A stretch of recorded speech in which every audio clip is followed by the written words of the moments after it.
simple, democratically. Almost 8 million people have left Venezuela, and increasing quite a bit, contributing quite a bit to the migration. Esto es lo que está a nuestro alcance hacer. Todo lo que hagamos será siempre mucho menos de lo que están haciendo con tanto coraje los venezolanos, con María Corina, pero es lo que podemos hacer. Intervención militar en Venezuela. ¿Por qué los USA no intervienen en la dictadura de Maduro? Una intervención militar en Venezuela parece ser la única salida a la crisis. Siendo así, ¿por qué Estados Unidos no interviene en la dictadura de Maduro? La crisis venezolana es un enigma geopolítico que ha captado la atención del mundo entero. En un país rico en petróleo y recursos, la dictadura de Nicolás Maduro, como muchos lo han catalogado, ha llevado a millones de venezolanos a una vida de penurias y desesperación. A pesar de la abrumadora evidencia de violaciones a los derechos humanos y una crisis humanitaria sin precedentes, Estados Unidos ha optado por no intervenir militarmente. Numbers that we talked about, right? A very bad humanitarian crisis. And then you have the elections, and you had 12 million people that came to the polls to vote. And now the transparency on those votes. Esta decisión plantea interrogantes profundos sobre la política exterior estadounidense, sus prioridades y las ramificaciones de una posible intervención. En esta encrucijada explicaremos las razones detrás de la reticencia de Estados Unidos a tomar medidas drásticas y lo que esto significa para la región, particularmente para Colombia, que también se encuentra en la primera línea de esta crisis. Venezuela, bajo el régimen de Nicolás Maduro, ha visto cómo la democracia se convierte en una sombra de lo que alguna vez fue. Con un control férreo sobre el poder judicial y legislativo, Maduro ha consolidado su posición a través de prácticas autoritarias que incluyen la represión de la oposición, manipulación electoral y violaciones sistemáticas de los derechos humanos. La pobreza y la escasez de alimentos se han disparado, con la mayoría de la población luchando por sobrevivir en condiciones extremas. Las instituciones democráticas están debilitadas y la falta de transparencia en las elecciones ha generado una profunda desconfianza. La comunidad internacional, aunque critica, ha visto cómo las sanciones y presiones diplomáticas han tenido un impacto limitado. En este contexto surge la pregunta: ¿por qué Estados Unidos, a pesar de sus reiteradas críticas al régimen y su apoyo a la oposición, no opta por una intervención militar? Estados Unidos no ha intervenido militarmente en Venezuela debido a una combinación de factores estratégicos, diplomáticos y prácticos. La administración estadounidense, al igual que la comunidad internacional en general, enfrenta la complejidad de un conflicto que involucra no solo a la represión interna del régimen de Maduro, sino también una red de intereses globales. La posible intervención militar conlleva a riesgos significativos, incluyendo el potencial de una escalada en el conflicto que podría desestabilizar aún más la región, afectando así a países vecinos como Colombia y Brasil. Además, la presión diplomática y las sanciones económicas han sido las herramientas preferidas para lidiar con el régimen venezolano. Buscando sanciones económicas han sido herramientas preferidas para lidiar con el régimen, buscando un cambio de poder a través de la negociación en lugar de la confrontación directa. La administración Biden ha intentado ofrecer una salida negociada a Maduro, como se ha visto en las propuestas de amnistía, en lugar de optar por una intervención militar que podría tener consecuencias imprevistas y complejas. Una posible guerra en Venezuela tendría consecuencias devastadoras para Colombia, que ya enfrenta desafíos significativos debido al flujo de migrantes y la inestabilidad regional y su conflicto interno. La intervención militar podría intensificar la crisis humanitaria y llevar a un aumento en la migración forzada, poniendo una mayor presión sobre los recursos y la infraestructura colombiana. La decisión de Colombia de enviar tropas podría ser vista por escepticismo por la población, dado el riesgo de un conflicto prolongado y el impacto de la seguridad nacional. La clave podría residir en encontrar un equilibrio entre la presión diplomática y la cooperación regional para abordar la crisis sin desencadenar un conflicto abierto. Así como lo están escuchando mis amigos, vamos a continuar con más información. Aquí no hay vacilaciones. O estamos con la dictadura o estamos con los derechos humanos. O estamos con la tiranía o estamos con la democracia que representa Edmundo González y María Corina Machado. Y eso fue lo que le dijimos la semana pasada cuando tuve la oportunidad de acompañar al presidente Edmundo González a una reunión con el primer ministro.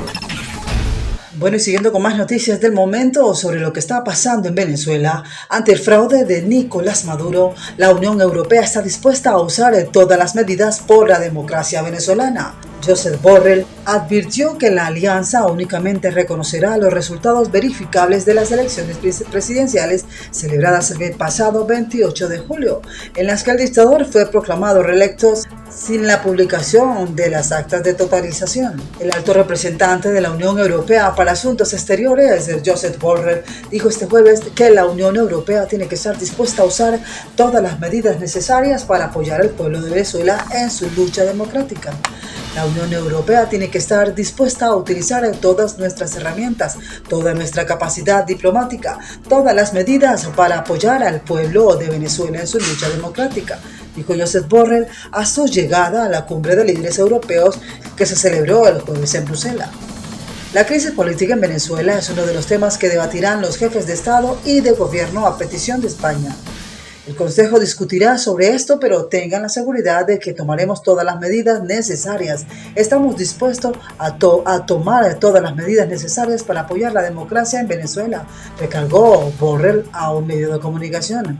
El jefe de la diplomacia europea subrayó que desde ahora y hasta el momento en que el actual mandatario venezolano, Nicolás Maduro, asuma oficialmente la presidencia el 10 de enero, insistiremos en decir que no hay reconocimiento sin verificación de los resultados de las elecciones presidenciales del pasado julio en el país latinoamericano. También estuve con el presidente González en una reunión con el canciller de Portugal y ahora esa es la tarea que estamos cumpliendo el ingeniero José Antonio Vega y yo, junto con una delegación de venezolanos, conversando con los líderes del Parlamento de Portugal para que se apruebe esta resolución reconociendo la victoria de Edmundo González. Si no hay verificación de los resultados electorales, no hay reconocimiento. Maduro no será reconocido como presidente electo democráticamente por la Unión Europea si no hay verificación de los resultados. Y por el momento no hay. Habría señalado Josep Borrell. Una vez más estaría esperando que los líderes europeos den su visto bueno en esta cumbre a unas conclusiones cuyo borrador, visto por un medio de comunicación, ha subrayado que el Consejo Europeo sigue estando sumamente preocupado por la situación en Venezuela y las violaciones de los derechos humanos denunciadas tras las elecciones presidenciales del 28 de julio. En Venezuela la represión continúa, los líderes de la oposición tuvieron que exiliarse a esconderse y 2.000 personas han estado en prisión. El acoso contra la oposición continúa, dejó claro Josep Borrell.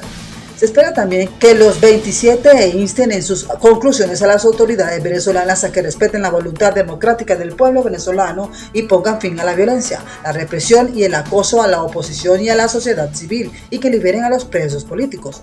Los líderes europeos reafirmarán que solo se aceptarán y se reconocerán los resultados complejos y verificables de forma independiente, según el borrador de conclusiones en el que incidirán en que la Unión Europea seguirá trabajando con sus socios regionales para apoyar al pueblo venezolano en sus aspiraciones democráticas y se mostrará dispuesta a apoyar una transición constructiva e inclusiva con garantías para ambas partes, para resolver así el estancamiento político del país y restablecer las instituciones democráticas de forma pacífica. Así como lo están escuchando, mis amigos, estas son las noticias de última hora de lo que está pasando en Venezuela. Continuamos con más información.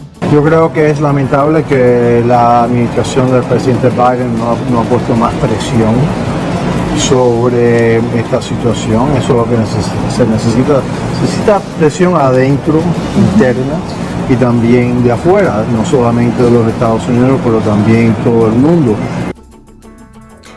Hola, ¿qué tal a todos mis amigos? Nuevamente trayéndoles la información del momento aquí en tu canal Faro Informativo. Como siempre trayendo la información veraz de última hora, los invitamos a que nos acompañen con el desarrollo de toda la información. Atención a todo esto porque el chavismo impulsa desaparición lenta de las estructuras de la democracia. Para lograrlo, durante 20 años los gobiernos de Chávez y ahora el régimen de Maduro se han enfocado en el diseño de estructuras paralelas que garantizan el avance de ese proyecto bolivariano. Durante los últimos 20 años, la llamada revolución bolivariana se ha afianzado sobre una institucionalidad cambiante. La estrategia básica primero de Hugo Chávez y después de Nicolás Maduro se ha centrado en modificar el accionar y los fundamentos de las instituciones para garantizar el sostenimiento electoral del proyecto político, fortalecimiento del clientelismo y consolidar así el control social. A su llegada al poder, la revolución bolivariana se marcó objetivo modificar el sistema político electoral del país a través de la coexistencia de nuevas instituciones y eliminación lenta, pero sostenida, de las estructuras políticas, jurídicas y económicas de la democracia venezolana. Para lograr así este objetivo, durante 20 años, los gobiernos de Chávez y ahora el régimen de Nicolás Maduro se han enfocado en el diseño de estructuras institucionales paralelas destinadas a servir como plataforma operativa para la ejecución de políticas consideradas fundamentales para el avance y el sostenimiento del proyecto identificado como revolución, otorgándose así el aparato gobernante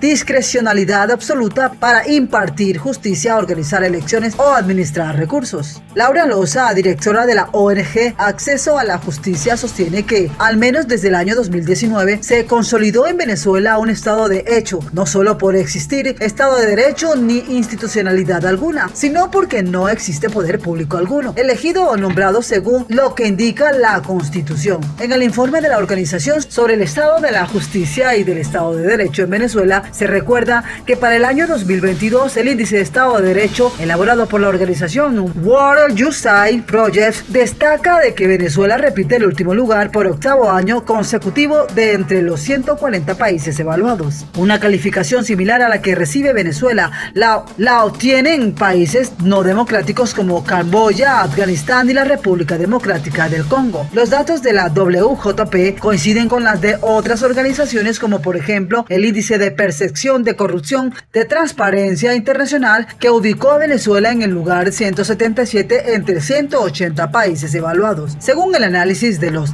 integrantes de Acceso a la Justicia, no sobra insistir en que desde el año 1999 la institucionalidad democrática en Venezuela fue transformándose progresivamente hasta que la disposición gubernamental de instalar un estado paralelo se intensificara en el año 2010, luego del fracaso del proyecto de reforma constitucional de 2007, que buscaba crear un orden jurídico conveniente a su ideología, concretamente instaurar el denominado Estado comunal, lo cual sería materializado con posterioridad a través de las llamadas leyes del poder popular que introdujeron los consejos comunales, lo que el expresidente Hugo Chávez llamó la nueva concepción del federalismo. También conviene agregar el rol impulsor del régimen venezolano dirigido por Nicolás Maduro Moros para consolidar un Estado paralelo y en consecuencia erosionar y desmantelar el Estado constitucional de derechos contemplado en la Constitución, señores. Así como lo están escuchando, vamos a ver qué va a pasar con toda esta información. Continuamos con más noticias. Bueno, mis amigos, como siempre, trayendo la mejor noticia del momento, los invitamos a que se suscriban al canal, compartan el video con sus amigos en las redes sociales, activen la campanita de notificación, le den like. Gracias a todos por su gran sintonía y chao.